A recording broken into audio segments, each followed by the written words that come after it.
Баршаларыңызға сәлем. Бүгінгі видеода үй жағдайындағы қатпарлы самсаның құрамы мен жасалу жолын үйренетін боламыз. Сіздер бұл самсаны мерекелік дастарханға, сондай-ақ тапсырысқа ұялмай ұсына аласыздар. Самсаның қамырын дайындау үшін құрамындағы барлық заттар суық болғаны дұрыс. Алдымен стақанға жарты шай қасық тұз және бір жұмыртқаны салып араластырамыз. Үстіне мұздай 125 мг суық су құямыз. Араластырамыз.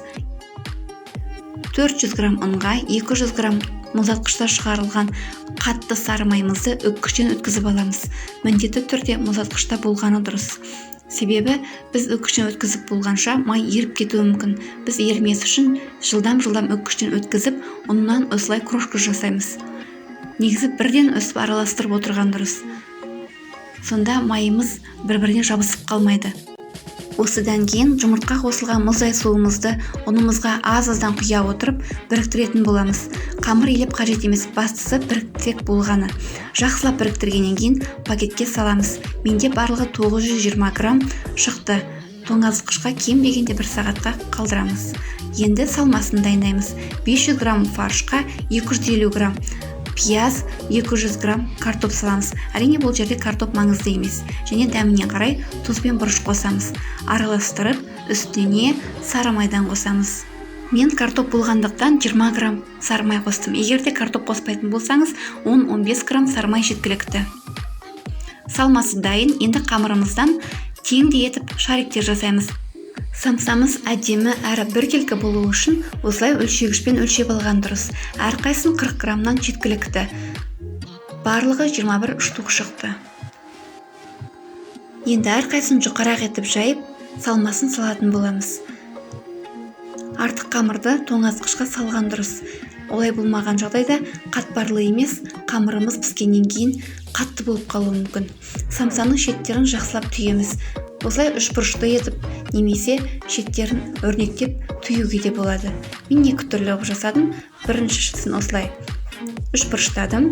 Шеттерін жақсылап түйеміз. Өйткені ішіндегі майы сыртына ағып кетпеуі керек. Немесе ол пештің ішінде ашылып кетуі мүмкін. Сондықтан жақсылап бекітеміз.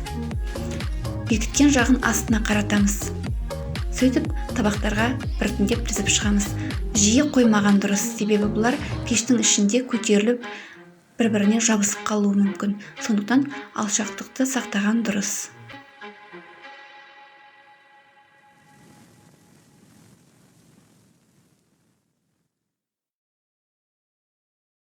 Самсаның екінші түрін осылай өрнектеп қайырып жасауға да болады. Яғни бір саусағымызбен қайырамыз, басамыз, астыңғы жағынан тағы да қамырды алып қайырамыз, басамыз. Сонда нәтижесінде осындай әдемі самса шығады.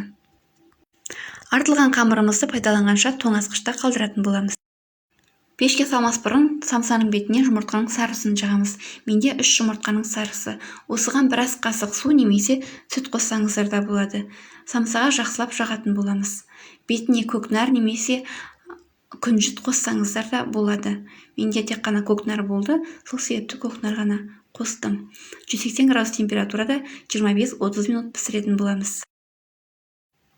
Міне самсаларымыз осылай жақсы көтеріліп, әдемі болып шығуы керек.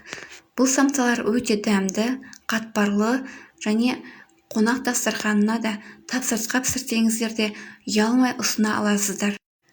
Дайындаған қамырымыздан барлығы 21 штук самса шықты. Самсаларымыз өте әдемі әрі көз тартарлық, сондай-ақ өте дәмді әрі осылай барлығы жақсы көтерілген.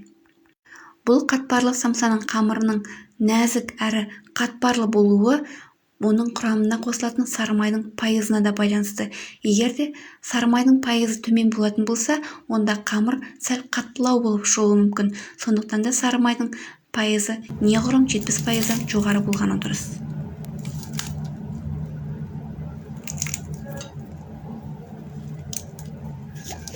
Мына самсаның иісі бүкіл үйді алды.